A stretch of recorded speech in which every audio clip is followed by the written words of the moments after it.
के इस वीडियो में हम लोग क्लास 10 साइंस का मोस्ट इंपॉर्टेंट क्वेश्चन देखने वाले 2026 बोर्ड एग्जाम के लिए। इसमें से क्वेश्चन जो आप लोग का बोर्ड एग्जाम में डायरेक्ट देखने को मिलेगा, क्योंकि आज के वीडियो में जो भी क्वेश्चन हम लोग बताएंगे ये सारे क्वेश्चन आप लोग का एग्जाम के लिए VVI इंपॉर्टेंट क्वेश्चन होने वाला है। ठीक है, तो आप लोग सारे क्वेश्चनों को देख लेंगे। चलिए हम लोग क्वेश्चन की ओर बढ़ते हैं, लेकिन आप लोग एक लाइक कर देंगे और हमारे चैनल को सब्सक्राइब जरूर कर देंगे, जिससे हम लोग को मोटिवेट मिलता है इस प्रकार से वीडियो बनाने के लिए। चलिए हम लोग वीडियो को शुरू करते हैं। तो चलिए सबसे पहला क्वेश्चन आप लोग का देख सकते हैं, किसी गोले दर्पण की फोकस दूरी उसकी वक्रता त्रिज्या की क्या होती है।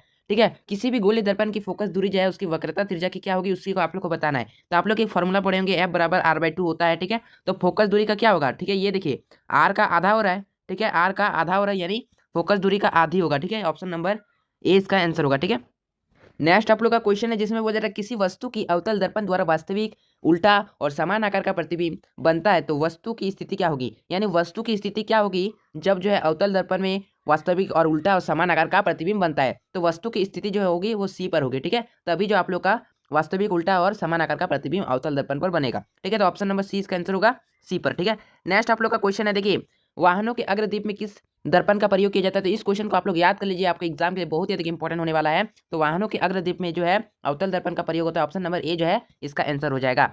नेक्स्ट आप लोग का प्रश्न है, जिसमें बोला जा रहा है किसी गोले दर्पण तथा किसी पतले गोले लेंस दोनों फोकस दूरियां यहाँ पर -15 है तो दर्पण और लेंस समवर्ती होंगे। ठीक है, यहाँ पर देखिए माइनस में जब भी रहता है तो आप लोग को याद रखना हुआ अवतल होता है, माइनस में जब भी रहेगा तो वो आप लोग का क्या होगा, अवतल होगा। तो ये देखिए दोनों अवतल ही होगा। ठीक है, दोनों अवतल ही होगा, क्योंकि यहाँ पर माइनस में दिया गया है। प्लस में अगर होता तो धनात्मक होता, यानी वो आप लोग का उत्तल में होता, लेकिन यहाँ पर माइनस में हो रहा है इसलिए आप लोग का अवतल हो जा रहा है। ठीक है, चलिए नेक्स्ट आप लोग का प्रश्न है, जिसमें बोला जाए लेंस की क्षमता का एसआई मात्रक क्या है। तो लेंस की क्षमता का एसआई मात्रक आप लोग को याद रखना है, बहुत ही अधिक VVI इंपॉर्टेंट क्वेश्चन है।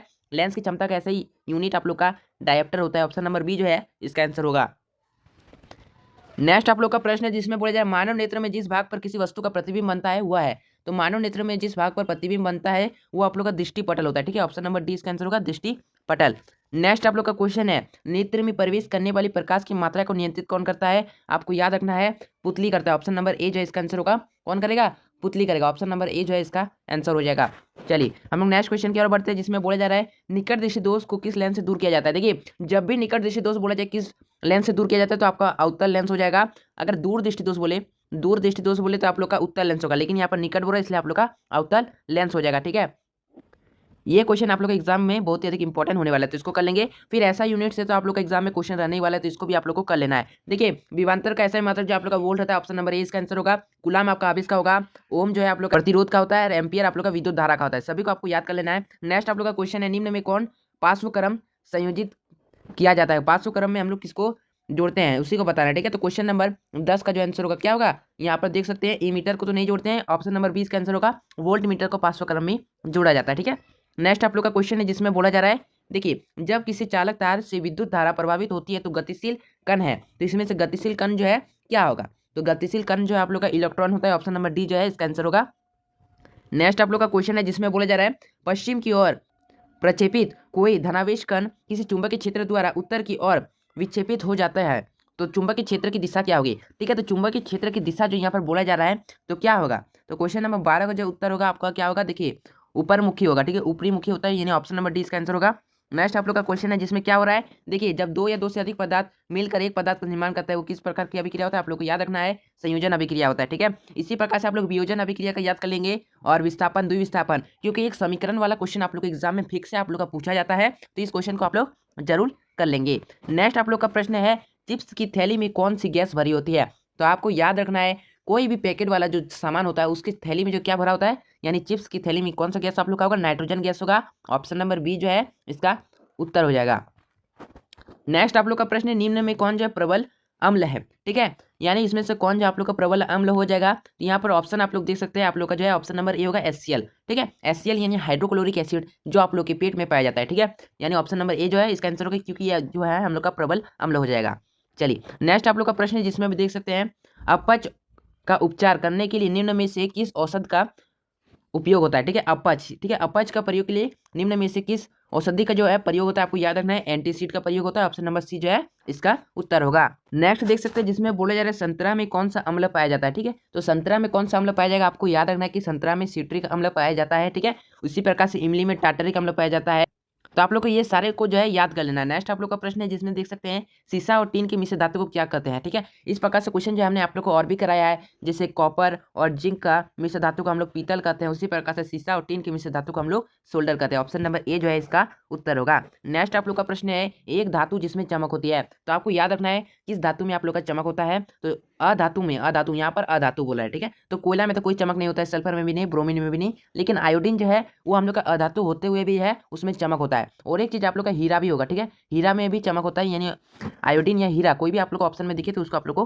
करेक्ट कर देना, ठीक है। नेक्स्ट आप लोग का ये क्वेश्चन तो आप लोग को एग्जाम में आने वाला है, क्योंकि हर एक साल आप लोग का एल्केन, एल्काइन और एल्किन से आप लोग का क्वेश्चन जो है जरूर आता है, ठीक है। तो यहाँ पर बोला जा रहा है एल्काइन का सामान्य सूत्र है, ठीक है, लास्ट में इन आ रहा है काइन, काइन यानी ये हम लोग का माइनस वाला होगा, यानी ऑप्शन नंबर डी इसका आंसर होगा CnH2n-2। अगर एल्कीन पूछता तो CnH2n होता, अगर एल्केन पूछता तो CnH2n+2 होता, ठीक है। लेकिन यहाँ पर एल्काइन पूछ रहा है इसलिए हम लोग का माइनस में 2 आता है, यानी CnH2n-2, ठीक है।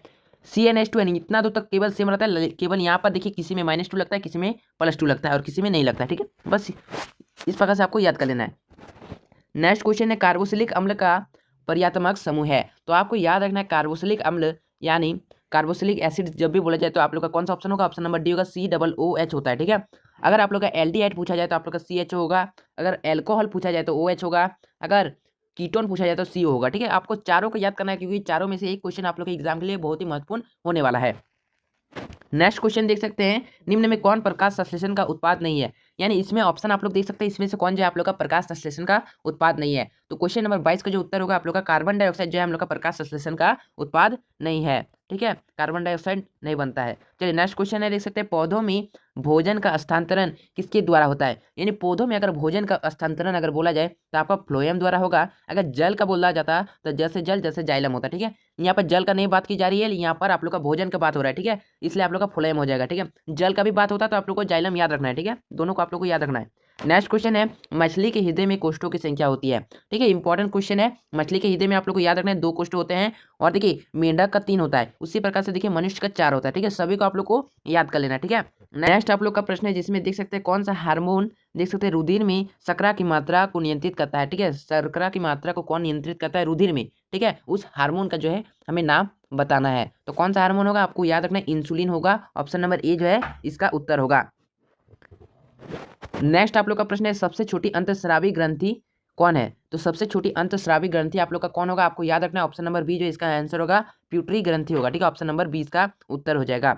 नेक्स्ट प्रश्न है एकल जीव प्लाज्मोडियम में किस विधि द्वारा जनन होता है, ठीक है, प्लाज्मोडियम में बात की जा रही है किस विधि द्वारा जनन होता है, यानी देख सकते हैं मुकुलन, द्विखंडन, कायनिक प्रबंध, या फिर देख सकते हैं बीजाणु समासंघन, ठीक है। तो इसमें जो आंसर होगा आप लोग का बहुखंडन होता है, ठीक है, प्लाज्मोडियम में बात की जा रही तो आपका बहुखंडन विधि द्वारा होता है। नेक्स्ट आप लोग का क्वेश्चन है मानव मादा में निषेचन जो है कहाँ होता है, ठीक है, इसको आप लोग को बताना है। तो ये निषेचन जो है आप लोग का कहाँ पर होगा, तो आपको याद रखना है कि इसका आंसर ऑप्शन नंबर ए होगा फिलोपियन नलिका में, ठीक है, फिलोपियन नलिका में, ऑप्शन नंबर ए इसका उत्तर होगा। नेक्स्ट आप लोग का प्रश्न है जिसमें देख सकते हैं एक पुरुष में कौन सा लिंग जो है गुणसूत्र मिलते हैं, तो आपको याद रखना है एक्स और वाई होता है, ऑप्शन नंबर बी इसका उत्तर होगा। नेक्स्ट आप लोग का प्रश्न देख सकते हैं ग्लोबल वार्मिंग के लिए कौन सा गैस जो है उत्तरदायी होता है, आपको याद रखना है ग्लोबल वार्मिंग के लिए जब भी बोला जाए तो आप लोग को CO2 मानना है, ऑप्शन नंबर सी जो है उसका आंसर होगा। नेक्स्ट वीडियो में जो आप लोग को क्वेश्चन दिया था उसमें से जो जिन्होंने सही आंसर दिया उनका नाम यहाँ पर देख सकते हैं। पहला तो देखिए विनय कुमार ने बिल्कुल सही आंसर दिया पारा, ठीक है। हमने क्या क्वेश्चन था कि किस धातु कौन सा धातु जो कमरे के ताप पर द्रव अवस्था में होता है, ठीक है। एक चीज ध्यान देंगे हमने धातु की बात की थी, लेकिन बहुत सारे स्टूडेंट ने जो है ब्रोमीन ब्रोमीन करके आंसर जो है दिया था, लेकिन ब्रोमीन इसका आंसर नहीं होगा, आपका पारा होता है, ठीक है। जिसमें से पहला तो विनय कुमार ने इसका आंसर दिया था, तो सही आंसर दिया था सोनू रॉय ने, जिसने जो है बता भी दिया था कि धातु में पारा होगा और अधातु में ब्रोमीन होगा, ठीक है। तो इन दोनों ने सही आंसर दिया था, बाकी जिन्होंने अभी तक आंसर नहीं दिया है सभी को आंसर दे देना है। आज की वीडियो में हमने और 30 क्वेश्चन आप लोग को बता दिया, इसी प्रकार से हमने और भी क्वेश्चन आप लोग को बताए हैं। बाकी वीडियो को अगर आप लोगों ने नहीं देखा होगा तो उस वीडियो को भी देख लेंगे और इस वीडियो को लाइक करके अपने दोस्तों के साथ शेयर कर देंगे और इसी प्रकार से अपने बोर्ड एग्जाम की बेहतरीन तैयारी के लिए हमारे चैनल को सब्सक्राइब कर देंगे। तो मिलेंगे नेक्स्ट वीडियो में नेक्स्ट टॉपिक के साथ, तब तक के लिए जय हिंद, जय भारत, वंदे मातरम।